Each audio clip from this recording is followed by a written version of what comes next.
Buenos días, estimados estudiantes de cuarto de secundaria. El último tema que vamos a ver en el curso de Historia del Perú es acerca del gobierno de Ollanta Humala, del año 2011 al año 2016. Vamos a ver todo lo positivo y lo negativo de su gobierno. Muy bien, comencemos. Ollanta Humala. A ver. Primero, de forma general, la población peruana, cuando vota por Ollanta Humala, lo hace más que todo por el mal menor. Recordemos, Keiko Fujimori estaba lanzándose como candidata a la presidencia del Perú para el año 2011-16. ¿Okay? También habían otros candidatos políticos que eran parte de lo mismo, del continuismo, o sea, los rostros conocidos en la política. Por lo tanto, Ollanta Humala, en plena campaña, en plena votación para la presidencia, tuvo dos momentos. Un momento de tensión, de miedo. ¿Miedo hacia quién? Hacia él. Porque la población peruana tenía la incertidumbre, y no solo la población peruana, también el empresariado peruano tenía la incertidumbre. Ollanta Humala fue un militar. Ollanta Humala se aduce ser nacionalista. Por lo tanto, puede hacer algo parecido como Juan Velasco Alvarado. Y eso sería un caos para el sector empresarial. Así que en un primer momento la población y el sector empresarial estaba como que en duda, si votar o no votar. Como que generaba mucho miedo, mucho rechazo hacia Ollanta Humala. Lo veían como radical. Así que la oportunidad de Ollanta Humala va a llegar en la segunda vuelta, cuando Ollanta Humala va a hablar, va a decir de que no tengan miedo, no va a ocurrir nada de eso, se va a proteger, o sea, fue prácticamente un nuevo Ollanta Humala, un mensaje totalmente distinto, no radical, más moderado. La población peruana tenía mucha expectativa, ya que era un personaje político nuevo, era nuevo en la política, nunca había hecho política, él había sido toda su vida militar. Así que la población peruana esperaba mucho de él. ¿Okay? Lo que él había propuesto en su campaña era luchar contra la pobreza, erradicar considerablemente la pobreza, restituir la autoridad del Estado, lucha contra la corrupción, una lucha frontal contra la corrupción. Todo esto y más había propuesto Ollanta Humala, hasta también respecto al gas, que el balón de gas iba a estar muy pero muy barato, tan barato al igual que Bolivia, muy barato. Al final no se cumplió, de todo lo que había propuesto, se habrá cumplido el 20-30%. Muy bien, vamos a ver la parte positiva de su gobierno, lo positivo de Ollanta Humala. Primero, Ollanta Humala permitió la libre expresión. Pensaban que por ser militar y por ser nacionalista iba a reprimir y controlar los medios de comunicación. No fue así. La libertad de prensa la había.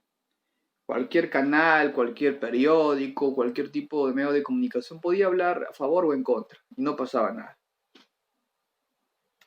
Por esa parte, fue un acierto. ¿Qué más? En lo que es política económica. La política económica en el gobierno de Ollanta Humala no fue una política económica cerrada, un mercado cerrado o nacionalista, sino una política neoliberal. Siguió el continuismo de los demás modelos de otros presidentes. La bolsa de valores descendió un 12.6%. Nuestra economía se basa en la minería, en las pequeñas empresas, en la pesca, pero más que todo la minería. En su gobierno ha habido un pequeño cambio. En vez de importar más productos de Estados Unidos, se han importado productos de China. una especie de tratado comercial entre China y el Perú, en el gobierno de Ollanta Humala. En el caso de la pobreza extrema, baja. ¿Okay? En el gobierno de Ollanta Humala se logró bajar la pobreza extrema. En la parte social, ¿qué hizo Ollanta Humala? ¿Qué positivo? Por ejemplo, los programas sociales. Beca 18, Pensión 65, Caliwarma, Cuna Más, entre otros. Otro hecho muy importante en su gobierno. Se captura al líder terrorista que perteneció a Sendero Luminoso, Artemio, en una zona de difícil acceso que es el Alto Guayaga. Pero, así como hizo programas educacionales, programas sociales, capturó a un líder terrorista, por la otra parte, ocurrieron graves problemas en su gobierno, graves problemas. Primero se da el proyecto de Conga, luego se da el proyecto de Cañete, el problema de Madre de Dios, de Espinar. Resurge el narcotráfico en el BRAE, lo negativo de su gobierno. En lo que es política internacional, por ejemplo, hacemos negocios con diversos países de Latinoamérica. Hubo otro hecho que es cuestionable. Por un lado, algunos dirán, sí, es positivo porque tenemos relaciones ya con Rusia, pero por otro lado, nos preguntamos qué tiene que ver el hermano del presidente haciendo negocios con Rusia. No es bien visto. Lo que pasa es que el hermano de Ollanta Humala, Alexis Humala, viaja a Rusia. Y ese no es el problema de viajar. El problema es que estaba firmando ciertos acuerdos, negocios en Rusia, de parte del gobierno peruano. Y Ollanta Humala nunca le había dado la autorización para que haga esto su hermano, pero lo hizo. Así que hubo mucho rechazo. Otro hecho internacional. Ollanta Humala está en contra del ataque en la Franja de Gaza. O sea, la lucha entre los judíos y los palestinos. En el 2012 se produce la cumbre de ASPA en Lima.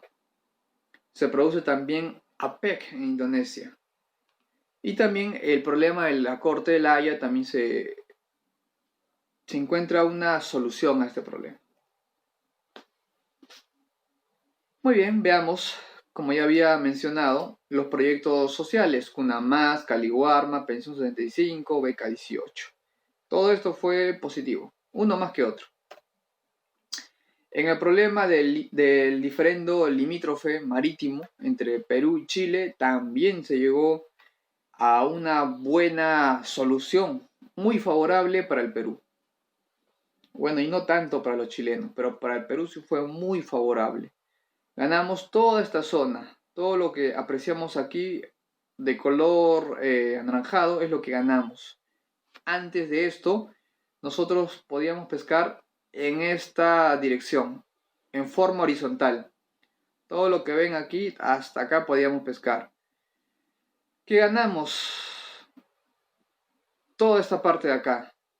Todo esto ganamos. Algo muy bueno en su gobierno. Ahora, la parte negativa de su gobierno. La inseguridad ciudadana. Había los casos de asesinato, delincuencia, inseguridad ciudadana, cada vez iban en aumento.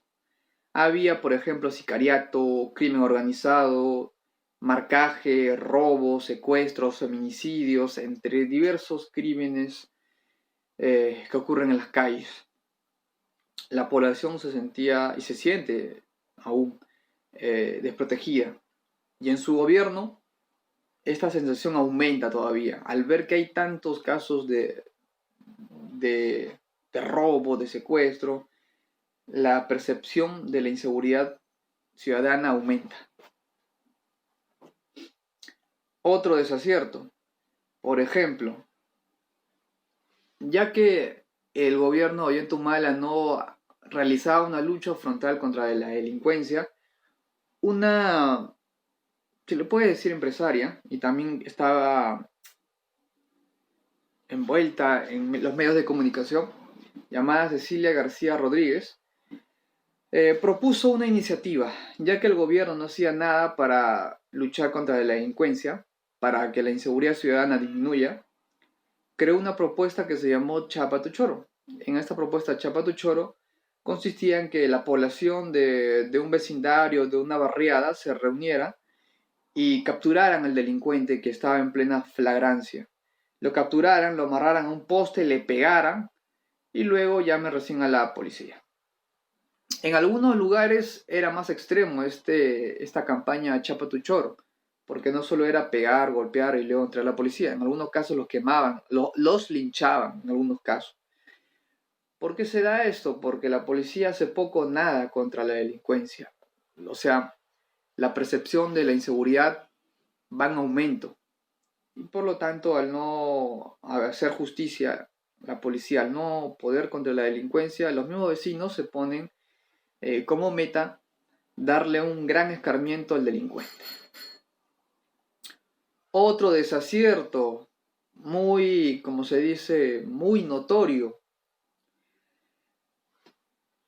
Ollanthumala y Nadine Heredia, que es la primera dama, su esposa, van a ser relacionadas a Martín Belaúnde del Ocio. ¿Pero qué tiene que ver este personaje, Martín Belaúnde del Ocio? Lo que pasa es que Martín Belaúnde del Ocio es acusado de tráfico de influencia y lavado de activos. O sea, tráfico de influencia es utilizar su cargo para beneficiarte. ¿Y lavado de activo qué es? Es utilizar dinero producto de coimas, producto de la corrupción, para crear una empresa y blanquear este dinero, o sea, volverlo legal. Un dinero ilegal lo vuelvo legal. Y esta pareja presidencial estuvo involucrada con este señor. Así que por esa parte generó mucha controversia. Ahora,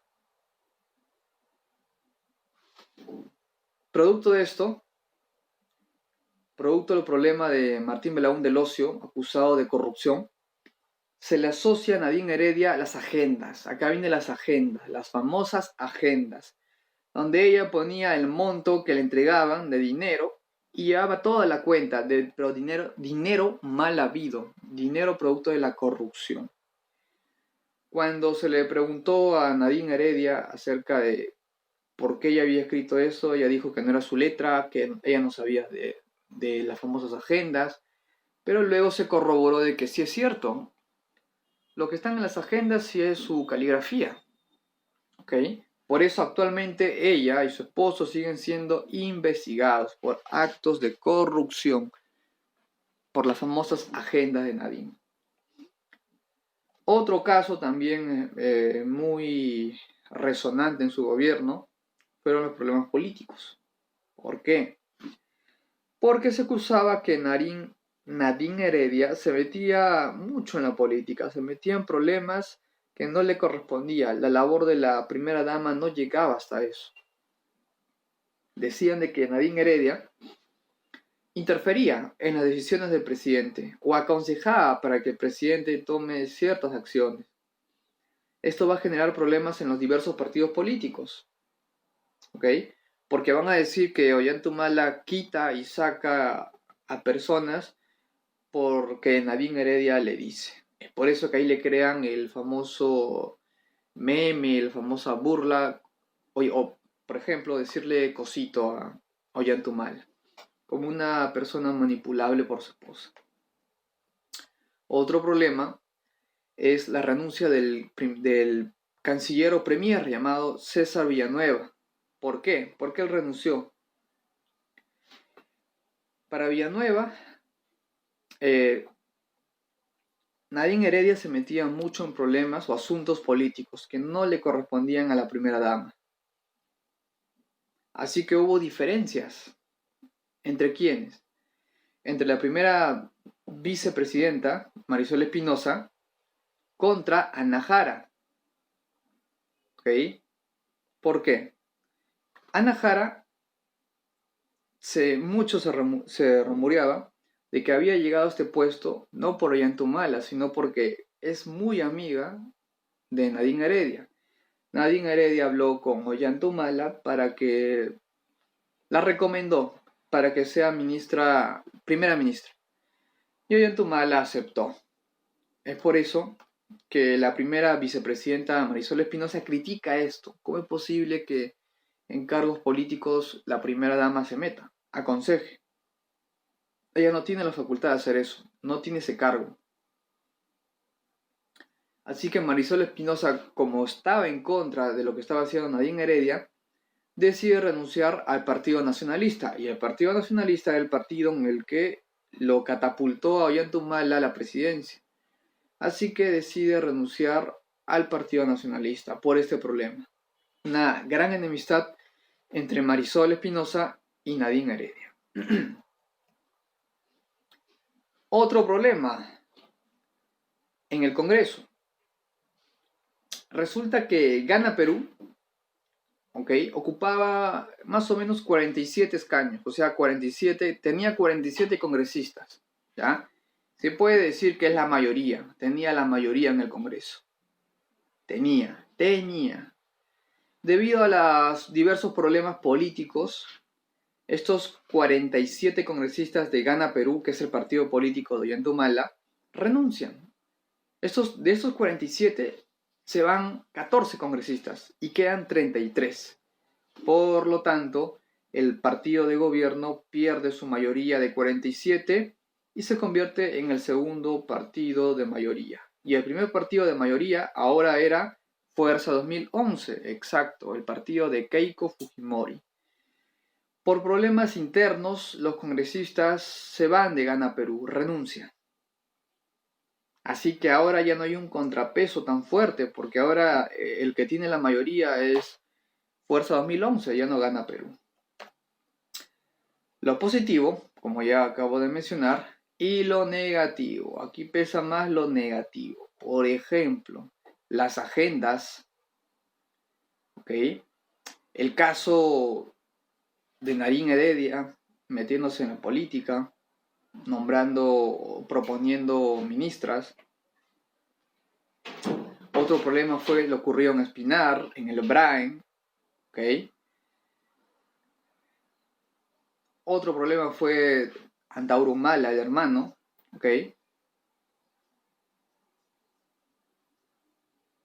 Otro problema fue en el caso de Odebrecht, porque Ollanta Humala tampoco escapa de Odebrecht. Ollanta Humala, Alan García, hasta Fujimori y los demás presidentes hacia adelante están envueltos en el caso de Odebrecht, de la constructora brasilera que sobornó a todo el mundo, políticos, presidentes, ministros, etc. Y seguimos viendo más escándalos en el gobierno de Ollanta Humala. Escándalo tras escándalo. ¿De qué se acusa a Ollanta Humala? De la compra de satélites, de negocios de terrenos, que su sueldo no le da para comprar negocios millonarios, terrenos millonarios, del gasoducto peruano, de las compras militares, del caso Madre Mía, de lavado de activos se le acusa a Ollanta Humala. ¿Y de qué se le acusa a Nadine Heredia? De usurpación de funciones, por lo que acabo de explicar, de lavado de activos, de fraude procesal, usurpación de funciones y de favorecimiento a Odebrecht. O sea, la pareja presidencial está envuelta en graves casos de corrupción y hoy en día, 2020, siguen siendo investigados. Pero ya no están en la cárcel, están cumpliendo el proceso de investigación en su casa, hasta que se dicte un veredicto final. Muy bien, eso respecto al gobierno de Ollanta Humala, lo positivo y lo negativo. Nos vemos en una siguiente clase. Chao.